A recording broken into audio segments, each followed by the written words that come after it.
Present. District 3, Present. District 4, Present. James. I have our invocation by Mr. Porter and our pledge by Mr. Goodman. Next item is approval of the agenda. We'd like to take item number 2 off at this time. Are there any other changes to the agenda before we proceed?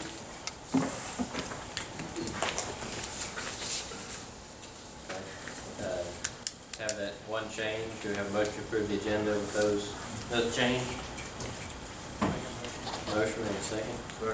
All those in favor say aye. Those opposed say no.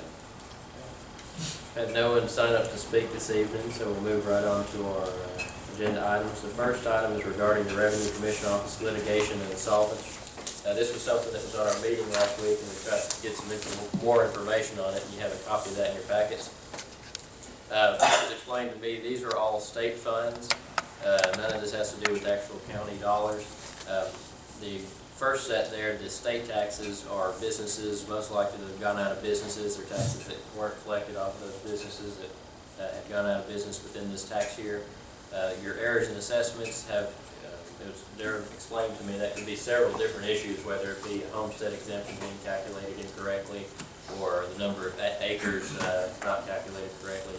There are a number of different errors that could have occurred on that, but that's the difference in those items there. And then the third item, the tax and litigation, is bankruptcies, any types of business or entities that file bankruptcy. That is where those funds are calculated from. Again, this is all state taxes, has nothing to do with our county dollars. I want to make sure that you understood that. So are there any other questions or comments on this? I'd like to put it on next meeting's agenda so that we can move forward. It's kind of a formality for the commission. It's law that the commission approve this, even though it doesn't really involve our tax dollars. Any questions or comments? Okay, so if there's no objection, then we'll place this on the agenda next Monday. Okay, next item is a resolution regarding the CDBG water project in the Hollywood-Fackler area.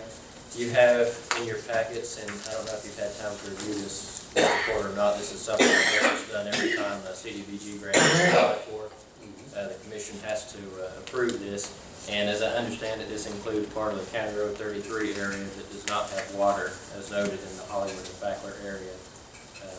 And we'll need to approve this for them to proceed with this, and need to do that at the next meeting if possible. So any questions or comments on this particular item right now? I think this As I understand this, once you apply for this, no one else can apply for it once it's open, correct? Correct. It's, I believe, a 2-year time period. We'll have the application in this year. The project will be done next year. And until it's closed out, you're right, we can't do another CDBG project until. Is there any more projects looming for CDBG grant? No, there's one other water project that's being worked on, but it would not go through CDBG due to the income ratio. So as far as I know, with the water departments in our county, this is the only one, or the last one really, last big one that they were looking for. There may be some small ones coming up in the future. You know, moving forward. I think they told some of the residents that be done by December. The project would be done? Okay, so maybe they plan to get done with this year. I know they moved the date back too, though, so that may affect it. Any other questions or comments? Okay. If there's no objection on this, we'll place this on the agenda next Monday night. If you have any questions before then, let me know, and we'll try to get with Mr. Hill, Jackson County Water Authority. Okay. The final item is regarding presentation from Amoresco. I believe everybody's had a time to kind of look at the presentation over, but we'll go ahead and, if you'd like to come forward and make that presentation. All right. I'm Bill Mayer. I'm the account executive for Amoresco here in Alabama. This is Mike Walls. He's our project development engineer. We appreciate you guys letting us show you this. We're going to run through it quick. If there are any questions, just stop us. You all know we're talking about an energy saving performance contracting project for Jackson County. We came before you a couple of months ago and you gave us permission to do a no-cost feasibility study, and we just want to come back and report some of our findings. This is the rundown of this And we'll use the term performance contracting, but we just want to make sure you guys understand when Amoresco says performance contracting, that we use the definition that's spelled out, and there's the state law. It's the Guaranteed Energy Cost Savings Act. There's the section number from the Code of Alabama, if you want to look it up. And essentially what it's required, if you choose to use performance contracting, on the right side of the screen, the total project pie chart shows that we're going to reduce the way we guarantee the savings, and this chart is a generic chart. This is not to scale for the county. We're going to reduce energy costs, we're going to reduce maintenance costs, and that third piece of the pie, those are the guaranteed savings that will pay for the project. And again, the guarantee is measured and verified on an annual basis. So you don't wait to the end of the contract to realize all of the savings. It's guaranteed on an annual basis, so that you all are not required to add any additional budget dollars or raise taxes. Your budget is a budget neutral project. Here's just a few bullet points that talk about the difference in using the conventional procurement method versus using performance contracting. The state of Alabama put performance contracting in place to encourage public sector entities. Using PC, it's one, if you use a qualified energy service company such as Amoresco, the state will allow you to do a bundled solution with just one contract with us. All of the other contracts with the vendors and suppliers, they would deal with us. You all would just have one contract. That's bullet number 2. I kind of ran over it. Instead of having to manage multiple contracts, you would handle one single contract, and that would be with Amoresco.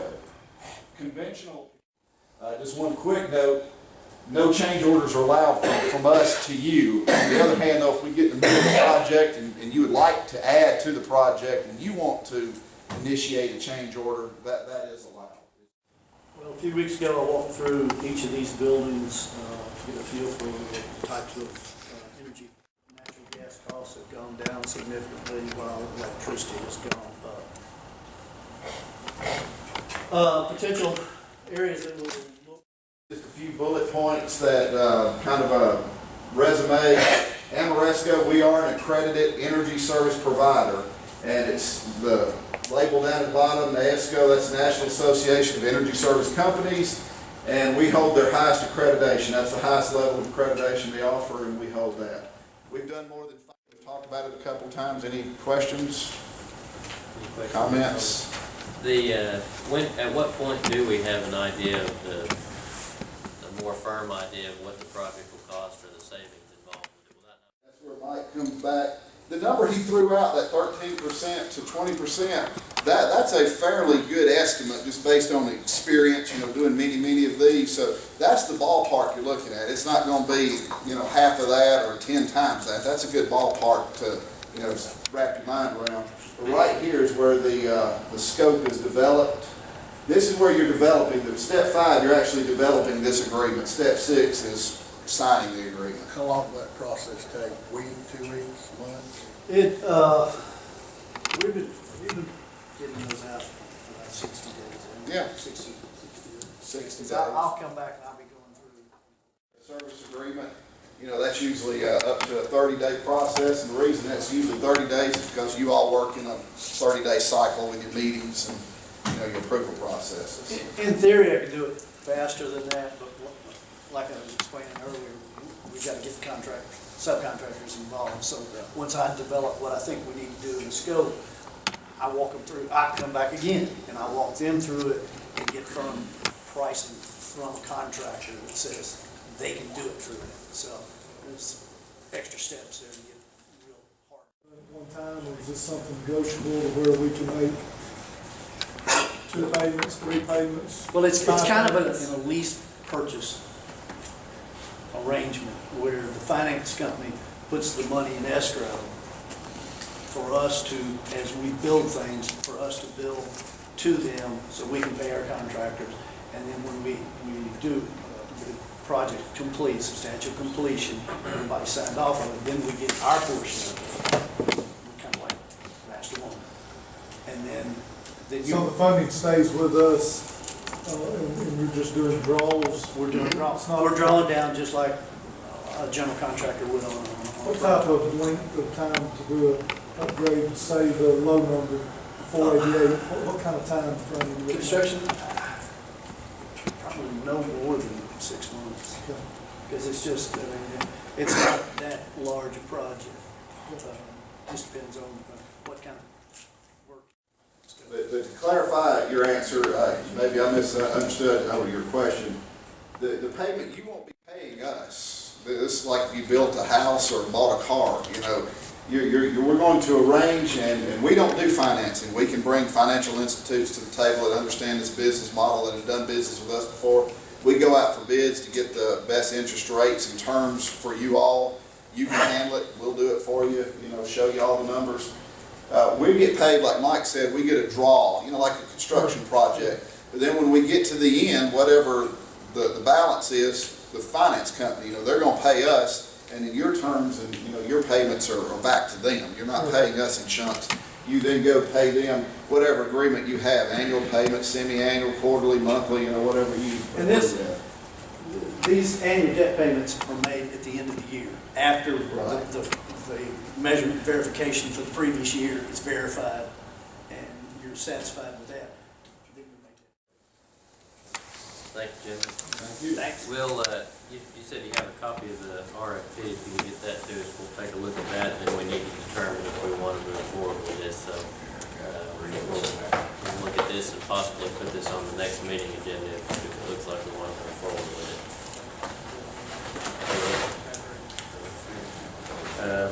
Any other questions on that? All right, that concludes the items on our agenda. We'll move on to our reports. Mr. Widener? Mr. Porter? I don't have anything much. Okay. Mr. Miller? No, sir. Mr. Guthrie? No, sir. Mr. Daniel? No. Mr. Ledwell? No, sir. In your package, you do have a few copies of some minutes. If you'll review those, I'd like to get all those approved next week. Those are from several meetings we've had the past few weeks. And that concludes everything on our agenda. Do we have a motion to adjourn? Make a motion. Motion, we have a second? Second. All those in favor say aye. Those opposed say nay.